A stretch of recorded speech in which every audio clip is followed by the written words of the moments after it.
শুনতে আমার কান ঝালাপালা হয়ে গেল। আরে এই এক কাজ কর বাবু, আজই যা গিয়ে শান্তি মাস্টারকে আমার কাছে ডেকে আন। আরে ডেকেও কোনো লাভ হবে নি গো বাবু। কেন? শান্তি মাস্টার মশাইয়ের মতো মানুষ হবে। তবে বাবু, তবে আর 2-4 দিন মাস্টার মশাই তো ওই কুসুমের বিয়ে দেবার জন্য একদম মরিয়া হয়ে উঠেছে। ওই আমাদের ভট্টাচ মারা জিতের ভট্টাচের ছোট ছেলে ভেলো, ওর সাথে তো পাকা কথাও হয়ে গেছে গো বাবু।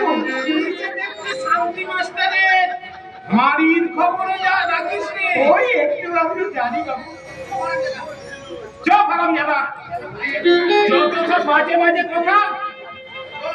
শোন, কাজের কাজ তো কিছুই করতে পারিস না, তেমনি ঘরের খবরও রাখিস না। হ্যাঁ, তুই রায়বাড়ির কিছু খবর জানিস? আগে এই বিকাশ কোথায়? তা তো বলতে পারবো না গো বাবু। কোথায় যায়, কি করে, কিছু জানিস? আগে জানি না বাবু। মদ সঙ্গে মিশেছে বলে মনে হচ্ছে। মাঝে মাঝে কোথাও উধাও হয়ে যাচ্ছে, আর বাড়িতে থাকলেও রাত করে বাড়ি ফিরছে। ওর মতি গতি আমি কিছুই বুঝতে পারছি না। আমি আর কদিন বল, এবার যদি ওরা সংসারের হাল না ধরে সংসারটা চলবে কি করে? আমি একটা কথা বলবো বাবু। বল। আপনি বড় বাবুর বিয়ে দিয়ে দেন। তাই তো ভাবছি, কিন্তু এদিকে যে একটা গদের ওপর বিষ পড়া রে। কি বাবু? ওই যে মোনালিসা, আরে আকাশের ডাক্তার বন্ধু রাহুলের বোন মোনালিসা।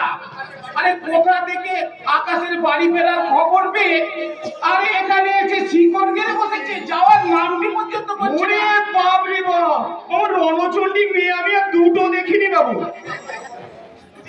তবে আপনি যাই বলেন বাবু, আমাদের এই মাস্টারমশাইয়ের মেয়ে কুসুমের মতো কিন্তু মেয়ে হবেনি। ওই মোনালিসা ম্যাডামের থেকে কিন্তু ঢের ঢের ভালো। আরে রাহুল চিঠিতে লিখেছে আকাশ আর মোনালিসা দুজনকে নাকি পছন্দ করে। অথচ জানিস, আমার মনে হয় মোনালিসাকে পছন্দ করি না, আমি একদম পছন্দ করি না। বদ গায়ে এসে নিজে ডাক্তারি করে নিজে ক্রিয়েটিভ কেমিক্যাল নষ্ট করে দিয়ে আমরা একদম পছন্দ করি না। I just not like it. আচ্ছা, জানি না, আমি জানি না। এই রাখবে, ম্যাডাম, তুই কি কিছু জানিস?